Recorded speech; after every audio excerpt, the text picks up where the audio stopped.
In Conversation. This is our first discussion of the year with Congressional candidate Perry Gershon. In Conversation is a series of discussions that the EEAN Action Network has been doing since 2018. For those of you who don't know, the EEAN Action Network is a progressive grassroots group that was founded in 2017, and we work to preserve a robust democracy through education and through political action. If you'd like to find out more about our group, you can email me directly at rebecca.dolber@gmail.com, or just find me on Facebook and I'll connect you to the group at large. So today is actually not just our first conversation of the year, but it's the first with our 3 Democratic candidates running to unseat Lee Zeldin in New York CD1.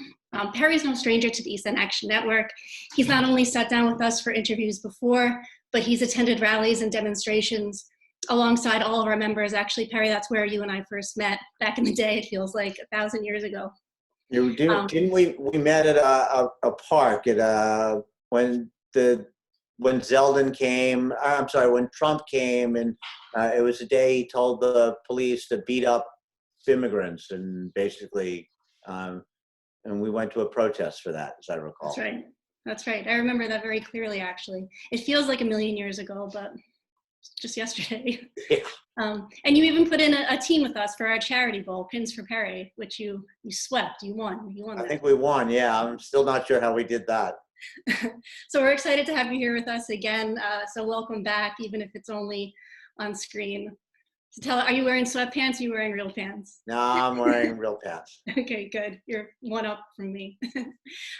So before we all got quarantined, you did a few in-person panels with other groups where we got to see you answer questions basically on everything: healthcare, immigration, criminal justice, the environment.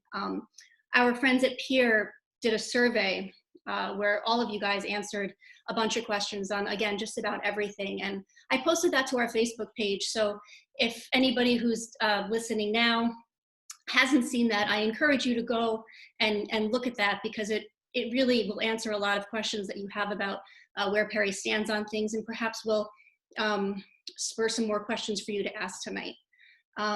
So let's, most people that are watching know that you won the Democratic primary in 2018, and then you went on to run against Zeldin. After that race was over, you knew pretty quickly that you were going to run again. Yeah, after the race ended last time, I was ready to go. I felt like we were so close. If we had another 2 weeks, I really do think we would have won the election. Momentum was very, very much on our side at the end. And I still had something to prove for this district. People worked really hard to help get me elected, try to get me elected. And we brought out more Democratic votes in a midterm election than anyone had done before. So we did a lot right. And I just said, let's finish the job. And Zeldin has got to be beaten. And we can talk more about the reasons why, but I just said, we're going to get going. And we did. And the only thing I did was make sure my family was on board, because it's a big lift on all of us, and I just didn't want to do it unless they were with me again. That was one of the things I really liked about your campaign, is that we got to know your family actually pretty well. And I agree with you, the momentum towards the end of the race, it just felt like it really built up, and I would agree with you that I think if you had just maybe another week or two, it might have been a different situation at the end there. So when the election was over, you felt like you still had this momentum. You had a conversation with your family, and you said, let's definitely give it another try. Yeah, we took off probably 6 weeks. I don't remember what it was. Logan and I went scuba diving and tried to clear our heads, and then came back in January. I decided I was really going to do it again. And I started talking to people, making sure they were still with me, and making it happen. And then in April, we officially announced. First-time campaigns can kind of be like a baptism by fire situation. So tell us, what did you learn in 2018 that you don't feel like you have to relearn in 2020? I learned everything in 2018. I made a lot of mistakes, and I won't make them again. I'll probably make new mistakes, but The things we did right, my heart was there. I brought out, I thought, the best in everybody. I became very, very well known, and I think that's something to build on. The hardest part of running is getting your name out and getting people to recognize you and identify you. And I did those first steps the last time. So we're just so well poised for this election. And that's really, and we can talk more about it, but I spent my summer just building off of what we had done in the prior campaign, going to outdoor street fairs and fire department barbecues, and just talking with people casually, but just being there and being a presence. And it's something I couldn't do before. And really, the bottom line, I am deep down a very shy and introverted person. And the campaign sort of brought me out and enabled me better to talk to people and open up.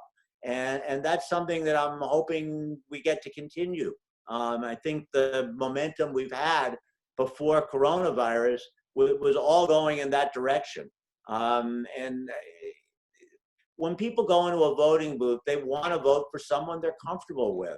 And I've spent 3 years building up that comfort level that I think is very meaningful. And I have opened up what I stand for. I will continue to do that.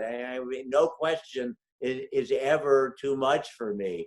I hope we get to talk about my town halls, but that's the key thing in them, is that I'm willing to talk about anything. So tell us about your town halls. I know you launched one a month leading up to the election. I want to talk about the pandemic and how that's changed how you're running.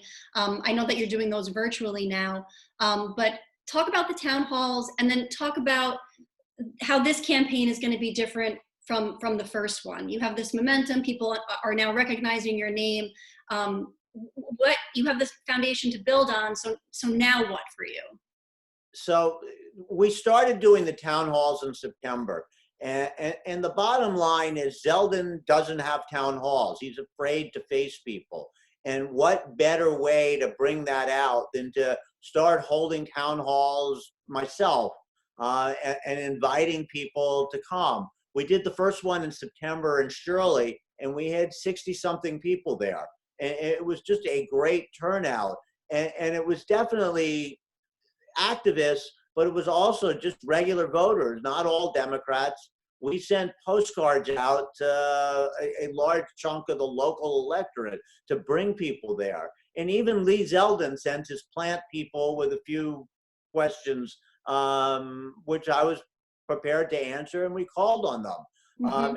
And then we've continued at that. I think the best example of how everything is fair game, in Patchogue in January, we had 120 people or so at the town hall.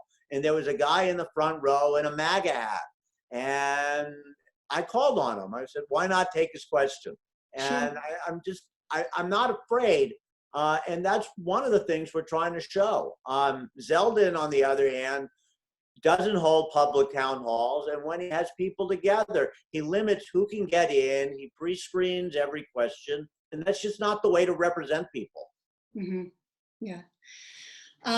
So really up until the beginning of this year, it was you and Nancy Goroff, a professor at Stony Brook, who had announced, and, you know, having gained the support of, I guess you would say, the Democratic establishment in 2018, I think it's fair to say that leading up until this point, you were going into this race thinking that you kind of had that same support.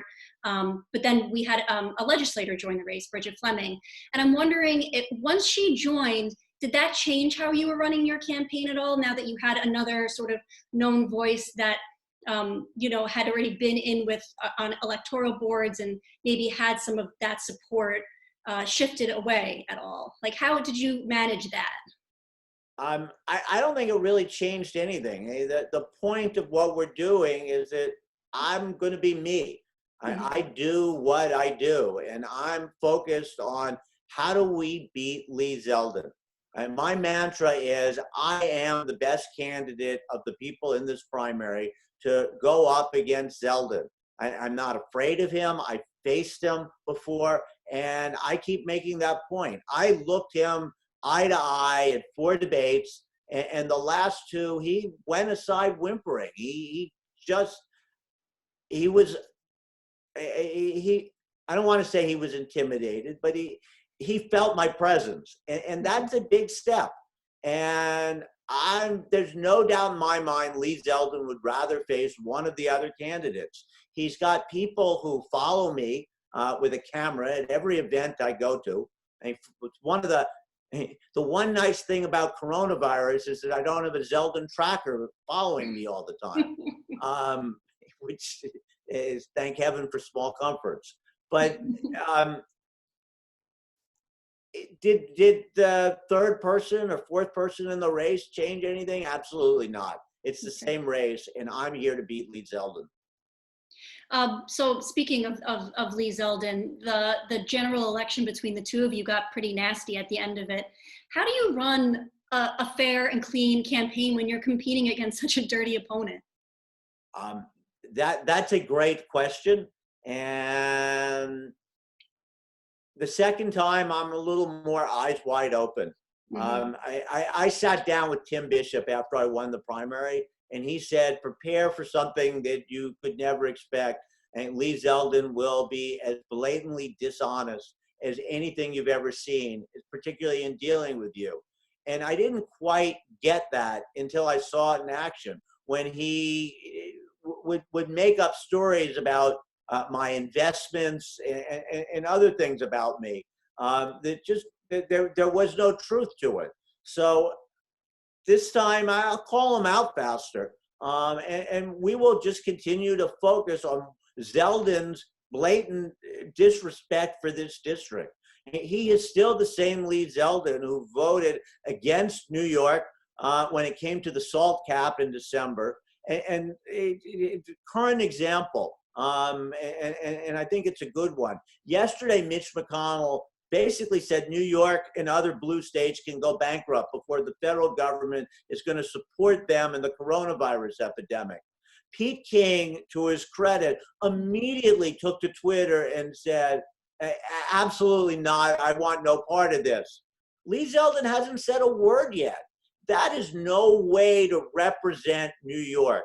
And Zeldin today has talked about delivering masks and how the Trump administration is taking care of New York, but he's missing the point. And New York is going broke on this, and we need help from the federal government. And if our own congressman is not advocating for us, then who is? Who's going to do it? That's what he's there for. And we as Democrats have got to call him out.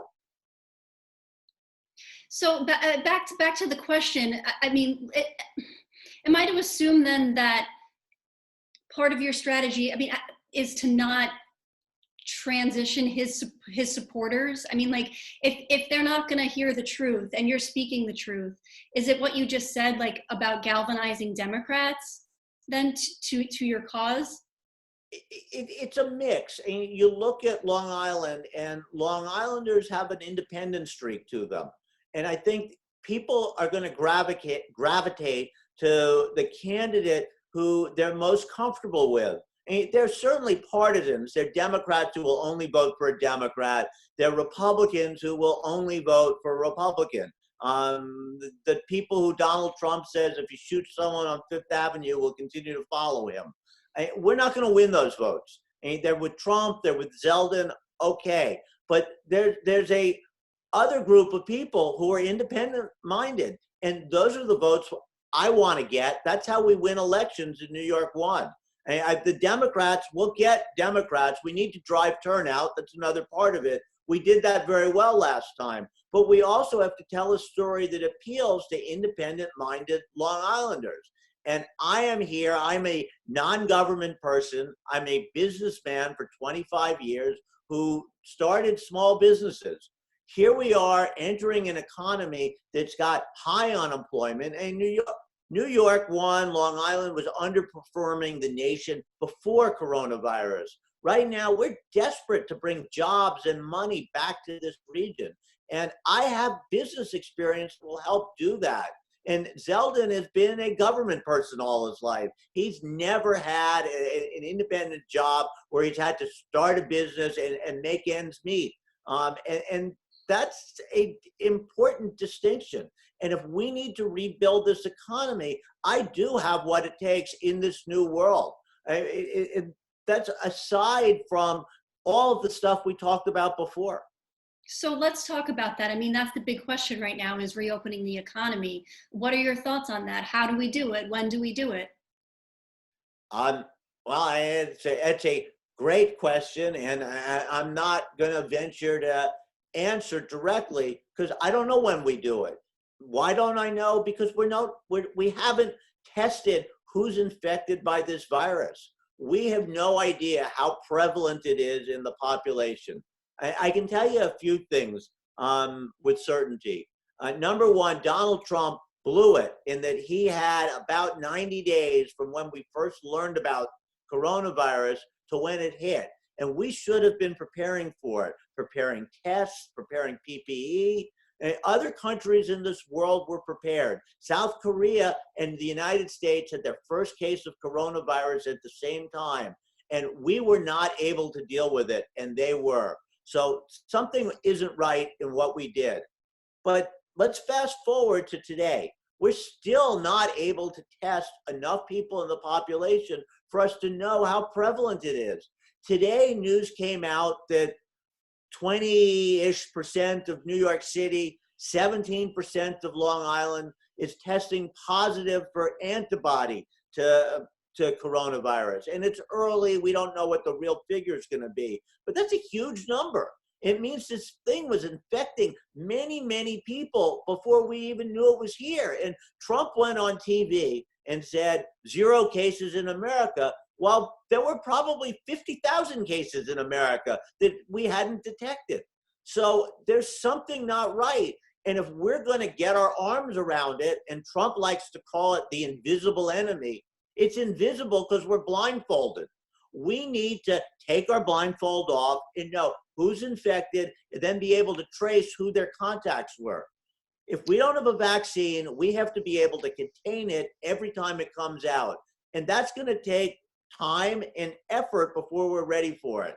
Once we're ready, then we can start to rebuild the economy here, but we have to do it slowly. We're not going to be able to open up everything all at once. And you look at what Georgia is doing as an example, and it's insane to open up beauty parlors, nail salons, barbershops, movie theaters, and just pack people in close contact together. What do you think is going to happen? People are going to get sick again. We need to take steps to make sure that doesn't happen. And it's going to be difficult for the next foreseeable future until we really are ready with a vaccine. We're buying time. We have to move the economy before there's a vaccine, but we have to do it carefully so we don't put ourselves back where we were. So it's also going to be difficult for this election. And I want to talk about that with you, because one of the things you said that's important, and it's important in every election, is reaching voters. How do you reach voters during a pandemic? With great difficulty. Seriously. You reach voters by doing interviews like this and hoping people are on to listen. You reach voters through the town halls that we're doing. We've done 2 online town halls, virtual town halls, since the essentially lockdown started. The first one was the 18th of March, and it was scheduled to be a live town hall in Bellport. And we converted it to an online Facebook Live event. And we had about 150 people tune in live, which was a good number. It was actually more than we'd ever had at a in-person one. But the last one, we had between Zoom and Facebook, over 750 people watching it live, which is reaching a great audience. Now, maybe they're not all in this district, but most of them probably were and are real voters. And then you look at what we did for the town hall. The idea is have people tune in. We had a nationally known medical expert from Vanderbilt, a guy named Bill Schaffner, who could talk about coronavirus and the science of it. We had a local Long Islander who works in the ICU at Winthrop Hospital who could talk about what he was seeing. And then we had 3 elected officials from different parts of New York One who were there to answer people's questions. And we had, I don't know, 80 or so live questions during the town hall. That's reaching voters. And that's what we're going to continue to do. On Monday night, the 27th at 7 o'clock, we're having another online town hall. And we're going to have, among the people will be the dean of the medical school at Stony Brook. So it's another way of reaching people, having an expert who can talk to voters about what's going on. And I'm going to talk about recovery in the local economy and ideas for how we can rebuild it. And in addition to everything else we're doing, we're going to have for this next one a Spanish interpreter online. So people who speak Spanish as a first language can tune in and hear Spanish instead of having to try to figure out what's going on in English. And by doing that, we're trying to reach another group of voters who ordinarily are ignored. Those are the kinds of outreach that the campaign is trying to do here. So let's drill down into that a little bit more, because certainly the outreach is important, and 730 people is an impressive number. You're getting them. But then how do you take it a step further to ensure that the election is secure, that these people are going to be able to vote, that their ballots are going to be, they're going to have a ballot, that they can cast it? I mean, there's something about everything that's going on that feels very sinister. And I'm just wondering what you think of that. I'm hopeful, and I've been hopeful all along since we realized how bad this was, that the state, the Board of Elections, will send absentee ballots to every eligible voter, because that's the only way to ensure access.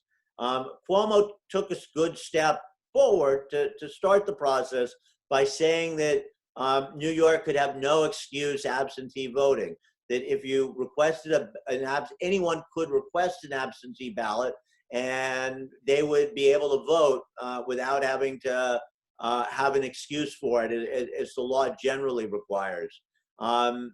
That's good, but it requires people to take the active first step of a quasi-re-registering, to communicate with the Board of Elections and request an absentee ballot. And then you worry that will your request get lost? And they don't have a full staff at the Board of Elections right now. So it's very hard, I imagine, to track down whether your request is being received or not. So the better way to do it is to send an absentee ballot to everyone. And if we do that, we're reaching more people. And it's allowing everyone the right to vote. Now, I don't know where we're going to be in terms of the coronavirus epidemic come primary election day on June 23rd.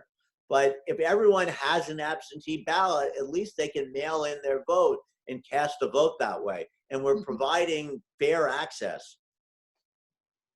You know, the pandemic just in general has really lifted this like veil of stability over the whole country. So many families are not prepared. They had no way of being prepared for being out of work for weeks at a time. The virus has also shown us cracks in our healthcare system. And so I'm wondering, what have you noticed in the wake of this disaster? And where do you see opportunities for change to come out of it?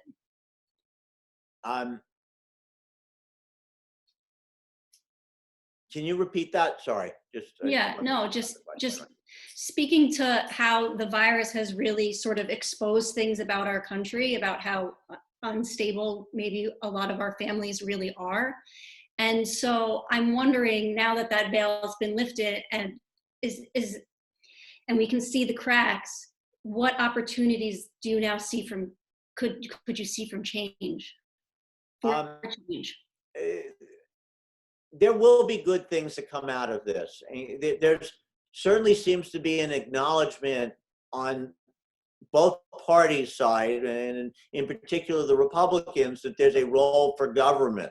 Historically, you've seen the Republican mantra has been anti-government. And here they are authorizing massive amounts of money to combat coronavirus and to help people get through. So that in and of itself is a step forward. But there also seems to be a de facto acknowledgement that something that we as Democrats have been saying for a long time. Healthcare is a right, it's not a privilege. And what we're seeing is, at least in terms of coronavirus, is a desire for the government to give healthcare treatment, testing to everybody. That's a step forward in and of itself. And hopefully we expand that to an understanding that universal health care is critically important to everyone in a civilized society. And we can talk about how we get there, the different ways to get to universal health care. But the key concept is we need universal health care. And Democrats have been saying that for a long time. And I think now we're even more likely than ever to achieve that. Another example is the existential threat, climate change. We've been talking, and I've been doing these forums and talking about the importance of climate change and fighting it for a long time now. And it's been an uphill battle. Well, we're now seeing a bunch of things happen. Oil is no longer profitable, so let's get off of it. Let's shift our emphasis to developing clean energy. And it sounds good, but now it's even more possible than ever. If we're going to need to put people to work, let's put people to work developing clean energy projects. And let's do it here on Long Island in Suffolk County, and put people to work in union jobs that pay $40 an hour instead of $15 an hour. And it just seems a little bit more realistic now, because we do need to take steps to move the economy, and let's move it into things that are productive. That to me is the opening that we can take advantage of. There are other good things. I mean, I'll tell you truthfully, I've got my whole family living in the house again.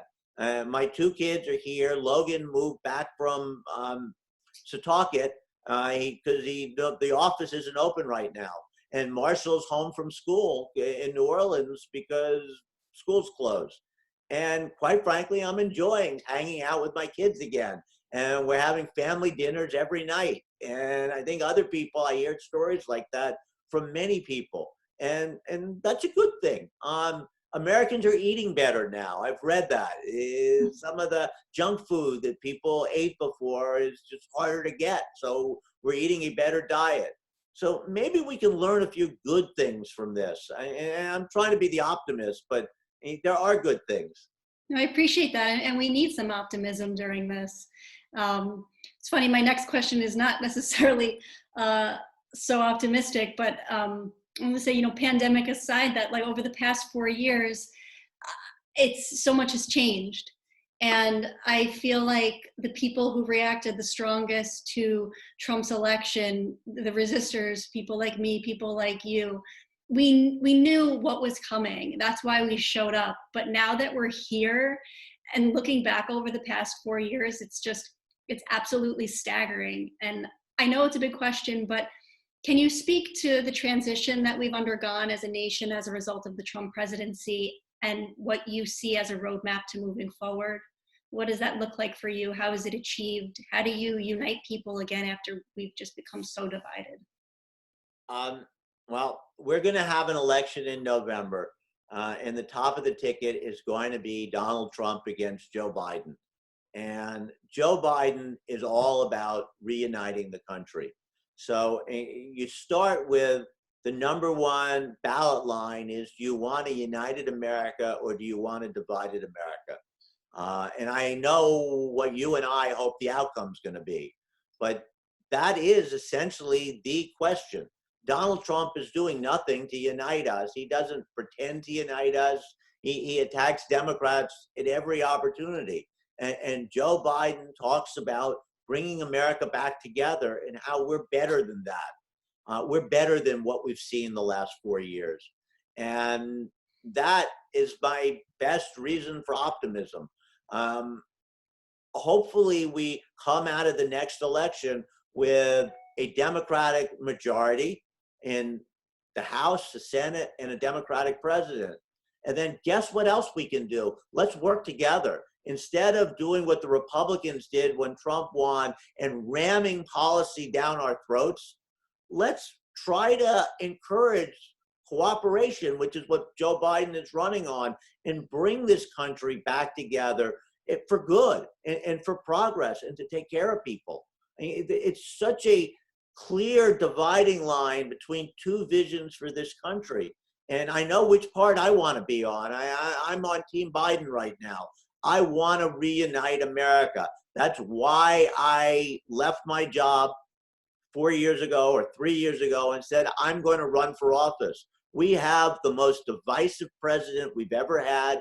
We have the most divisive congressman in this district that we've ever had. And he can pretend to be working together with the other side all he wants. But he is Mr. Division. He's not, as I said, he's not even standing up against Mitch McConnell because he's so partisan. So two visions. I want to work together, and Biden wants to work together. And in my heart of heart, I'm pretty sure we're going to win.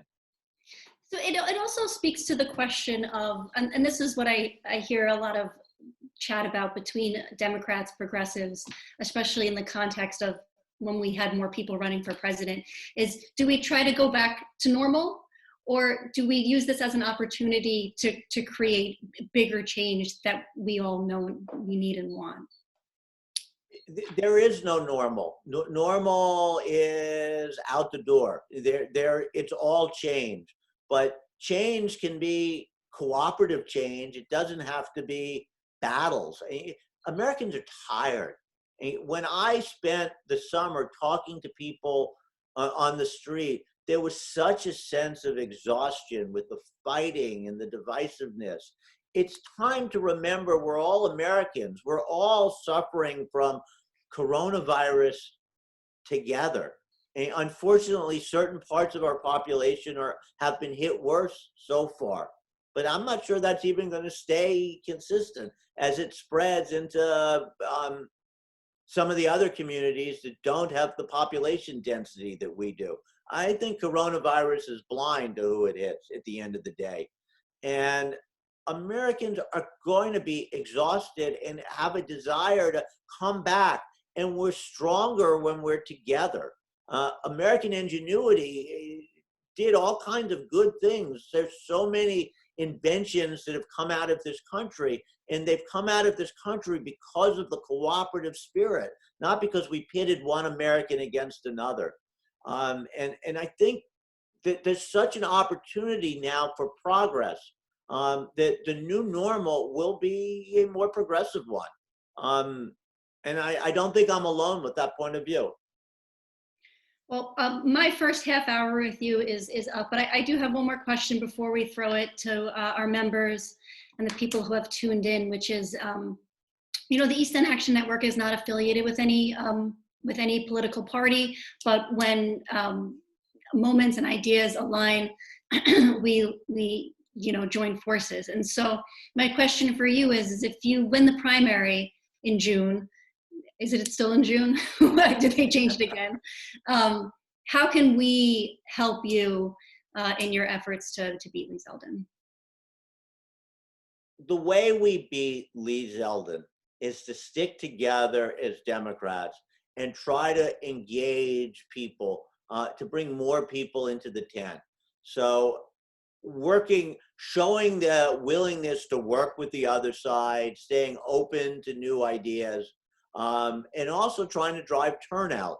I'm going to go back a little bit. One of the town halls that we did that I was most proud of was the one we did in February in Coram, which is a working class area of Brookhaven. We had such a diverse crowd, and it was a full house. And bringing communities like that into the fold, it's just so important to how we're going to win. And groups like East End Action Network can help just reach out, go beyond the borders of where you are to bring other people in. We did a lot of campaigning last year in Sag Harbor. In Sag Harbor, people were great. They were great Democrats. They were very supportive. but we walked houses in Sag Harbor 10 times. We don't need to do that. We need to get outside of our comfort zone and walk other communities, get to places where Democrats don't traditionally go. We have a good message. We just need people to hear it. And we all, as Democrats, need to come together to communicate that message. And I think that's how this group and other progressive groups can work together and get this thing done so that we win in November. Because we all want the same outcome. And it's easy to say, we came together well last time, we should come together even better this time. I think that's a good note. Okay, so this is the part where I get to call on some people who are raising hands. So if you're tuned in and you're listening to Perry and I, there should be a feature on your Zoom screen that says raise hand to ask a question. So if you would like to do that, press that button and I will be able to unmute you so you can share your question with Perry. Now, Perry, I know that your son Logan is also sort of monitoring this conversation. I don't see any hands raised, which seems not right to me. So Logan, if you see hands raised, maybe I'm just not seeing it. I see one. Oh, I see one right here. Okay, go ahead. This is Shiva. Raji. Yes, welcome. Hi. Can you hear me? Yeah. We can hear you, yes. Yeah, Perry, you remember me? Um, I worked for you 2 years ago until I got sick. I still remember Carl. okay. Anyway, I can't see you, so it's harder. I just see your name. yeah. The one thing that I think is very, very crucial and probably the overriding issue in this coming elections is healthcare. And Barbara, my friend Barbara Floyd Weber, Barbara Weber Floyd, I'm sorry. She and I constantly talk about this, and we are trying to write, newspaper letters to the editor and things about healthcare and how Zeldin is doing absolutely nothing. Perry, my question for you is that even before you become a congressperson, do you have any plans to get together a citizens committee on healthcare so that we can work together even through Zoom and reach out to the public? Yes, actually, it's something I've talked to people about. It's hard to do something like that in a primary because people are split, and I think to do it right, we want to do it post-primary, so probably early July. But I think having healthcare advisors, doctors working together is a great step towards getting our message across. And the central, particularly with coronavirus, the central message Democrats have is how much better we can do on healthcare. We came a long way under Obama with the ACA, but we've got further to go. We're not where we need to be. And we should work together constructively to help bring about the right kind of positive change. And the more engagement from the community of healthcare providers that we can get, the better off we're going to be, the better able we are to communicate that message. Okay, thank you. Thank you. Thank you.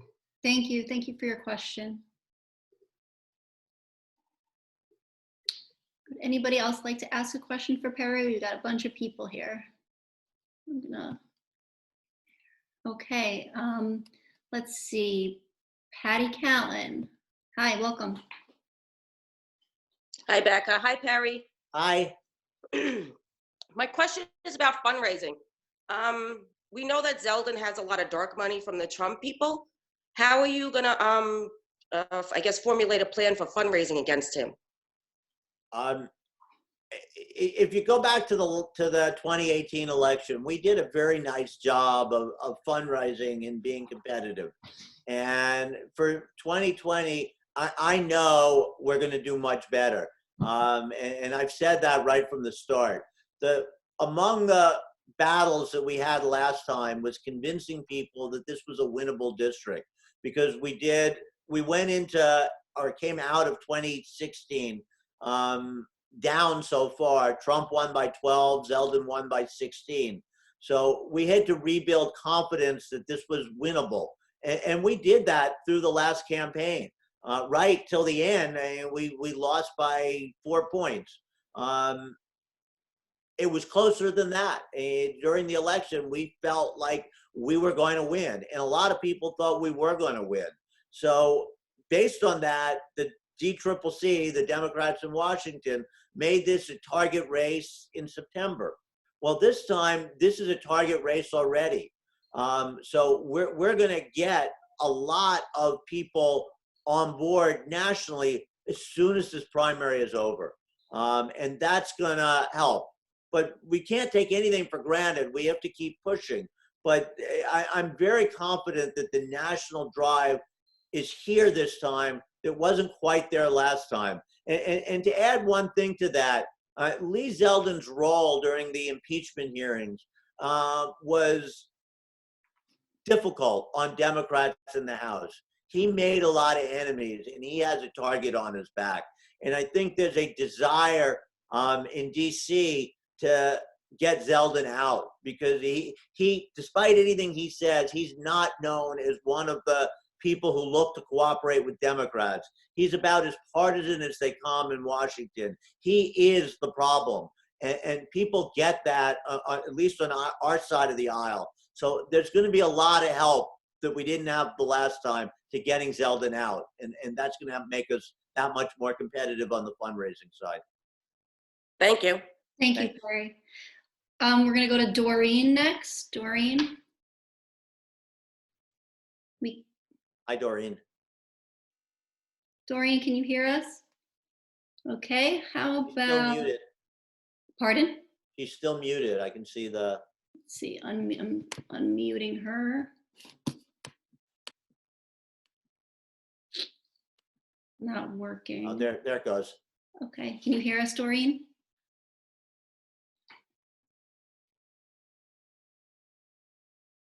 All right, let's try then Barbara Weber Floyd. Barbara. Hey, Perry, how are you? Great. How you doing, Barbara? I'm doing well. I'm doing well. And I am hoping that in the second edition of the book, I'm going to be there to see you, sworn in as our congressman if you're our nominee. I think my question really is, I've been very worried about how we're going to get our message out to voters. And lately it's been feeling like Trump is getting our message out to voters. Every day when he speaks to voters in his press conference, his poll numbers are going down. It's beginning to feel to me that the more we can tie Zeldin to Trump, which I think Zeldin felt last time was a plus for him, that would be a negative for him. That this election, more than anything, will be a referendum on Trump's handling of the pandemic. If that's true, does that change your focus to be more Trump-centric in terms of tying Zeldin to Trump? I don't think we need to do anything to tie Zeldin to Trump. He took care of that on his own. He's about as tied to Trump as anybody in the House is, and he's actively wanted it to be that way. And he's still, he votes against the interests of New York One because he doesn't want to do anything that would upset the Trump people. When he voted against getting rid of the cap on state and local income tax, the SALT cap, he did that because of his loyalty to Trump above his loyalty to New York One. And I don't need to do anything to tie him to Trump because he already did that. And now when he's not criticizing Mitch McConnell or fighting back when Mitch McConnell said New York should go bankrupt and Zeldin's silent, he's tied to Trump. It's all there. So we don't need to do it because he's doing it. I do agree with you, though, that this election is going to be a referendum on Trump and Lee Zeldin together. There's no daylight between the two of them. And that is how we win, because as I think you're right, people are tired of Trump. He got us into this pandemic. We'd have virus regardless, but he was not prepared to deal with it. And he took a situation that was bad and made it 1,000 or more times worse. And he's still not fixing it because he's so fixated on himself and Donald Trump in unwillingness to admit he made a mistake, that he won't correct it today. We need testing. It's all we need is testing. We don't need a plan to start the economy before there's testing. We need testing. He should be enacting the Defense Production Act to get all the labs in this country to work together on mass distribution of tests for coronavirus. It's not that complicated to execute that, but he's not doing it. And that's what's going to be the difference in the election. Thank you, Perry. Doreen was able to text us her question, and then we're going to go to Jeannie. But first, Doreen asks, what do you think about the Republican plan to make states declare bankruptcy so they can have, quote, pension relief? I think it's disgusting. I think if the states declare bankruptcy, it means that the police, the firemen, the first responders who have taken us, cared for us in coronavirus and through this epidemic are the ones who are being penalized the most. And when you say pension release, that means it's the policemen who don't get their pensions. It's the firefighters who don't get their pensions. Is that really what the Republicans want? Is that the message that they want to send to America?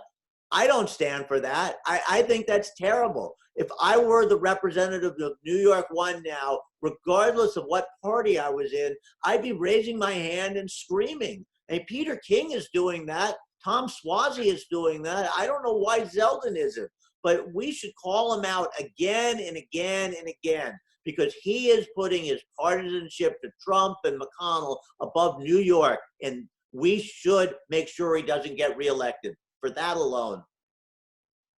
Thank you. Jeannie, hi, welcome. Hi, how are you guys? Good, Hi, how are Jeannie. you? Good. Perry, you've just been endorsed by Everytown and Mom's Demand as the gun sense candidate in this race in this district. How will you campaign on that, and how will you get that message out to the voters? There's no secret that I'm a big advocate of gun safety. It was a major theme of the last campaign. We ran a gun-specific town hall. We brought in Fred Guttenberg, who lost his daughter in Parkland, to help make our point with us. Paul Guttenberg, Fred's brother, lives on Long Island. We need to make progress on gun safety. Children should not be fearful in school. It's ridiculous that we have lockdown drills. We need to get beyond that as Americans. And that's got to be a focus of the next Congress when we move forward. So that's where I stand on guns. I'm proud to have the endorsement of Everytown.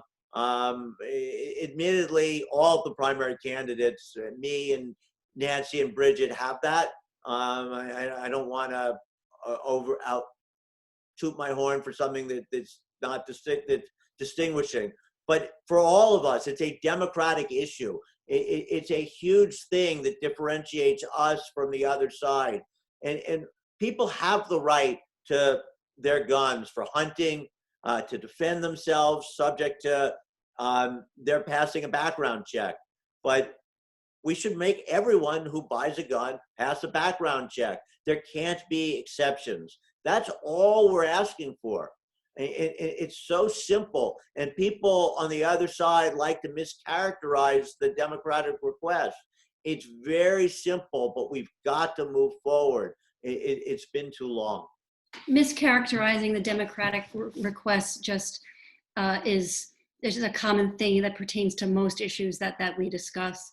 Let's go to Diane. Diane, what's your question? Diane Stemnick.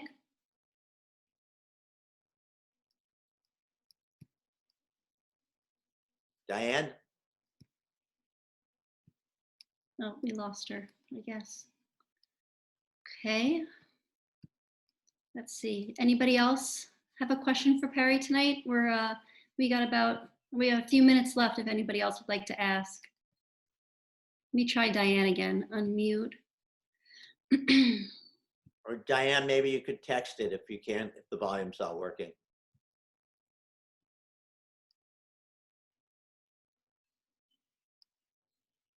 Okay, we're going to go back to the first individual we had asked a question. Welcome back again.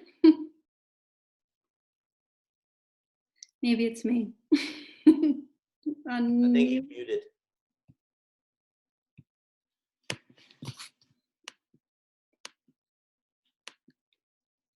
Can you hear me now? Yes, we can hear you now. Yeah, I hope you don't consider me a time hog.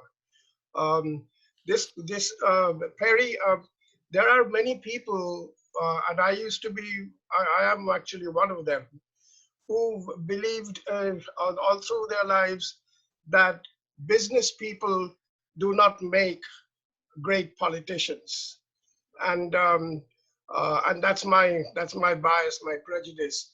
And I was wondering whether there are others. And I was going to suggest to you a line that you might want to consider, and that is to emphasize the two tremendous skills that business people should have, which is management and decision making. And the decision making has a lot to do with the values of the person who's making the decision. And your values are absolutely in the right place. So if, as you said before, that I'm a business person and I can improve the economy, absolutely true. But at the same time, you might even want to emphasize that you have studied decision making, and you have people can trust the way you make your decisions because they are absolutely represent you and your values. Oh, well, thank you. And that is absolutely what I'm all about. And I'm proud of my stature as a family man. I have two great boys who are very supportive. My wife is very supportive. My parents are very supportive. We have a great family unit together. But I've also spent my business career bringing people together as opposed to alienating them. I was a lender in commercial real estate, and my job was to bring parties together into agreements that would last so they'd want to come back and do business with each other a second time and a third time, which is a distinction from the president who's all about beating people and winning. Government isn't about winning and losing. Government is about building consensus and getting people to work together. And that was my management style. And that's why I think it's so important. When I wasn't working, I also was very committed to social justice causes. I was the head of my synagogue's social action committee. And I'm proud of that part of my life as well. And I think that carries over into what you talked about. Good values, and that's how we get good government officials, people who have those good values. And I hope people saw that in me in the last campaign, because that is what motivates me. That's why I'm doing this.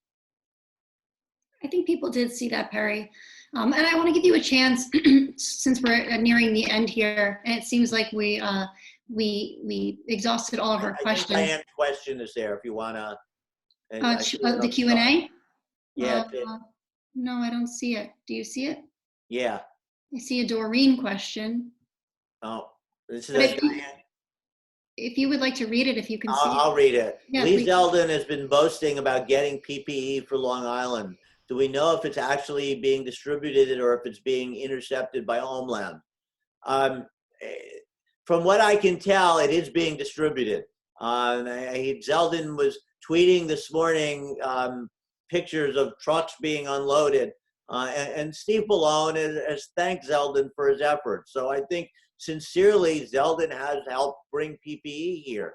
But I asked the question, is it worth essentially bowing down to Donald Trump and being part of his society where he rewards the people who say good things about him and he penalizes the people who don't? So we got PPE, but other people, because they were not as supportive of Donald Trump, didn't get that same PPE. We've all competed for it. And that's just not the way to run a national government. We're all in this together. New York should not be competing against Michigan or against California or Ohio for PPE supplies. And we should be getting enough PPE so everyone gets it. And you don't have to beg the president and thank him as if he's doling it out.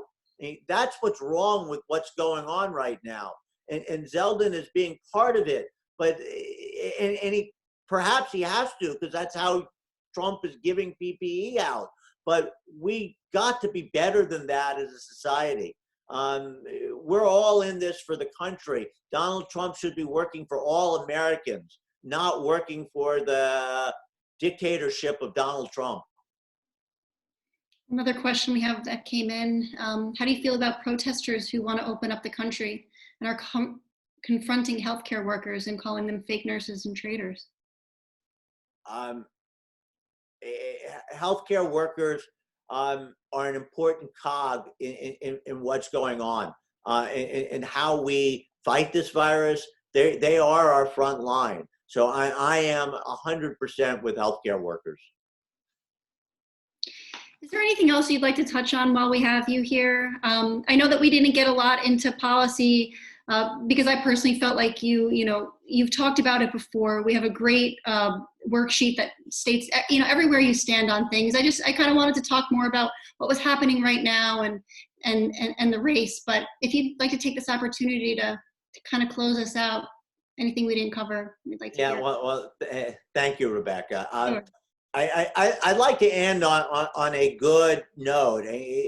This has been a very difficult, I don't know what it is now, 5-6 weeks for all of us. And it's going to go on for the foreseeable future, at least until mid-May and maybe beyond that. And we're being challenged, and we have to emerge from this better than where we started. If you look at what's happening, many people are suffering, and people are going to continue to suffer. The food banks are growing in terms of the demand for them, and they're stressed. And we need to support the various parts of our society that provide a framework for people.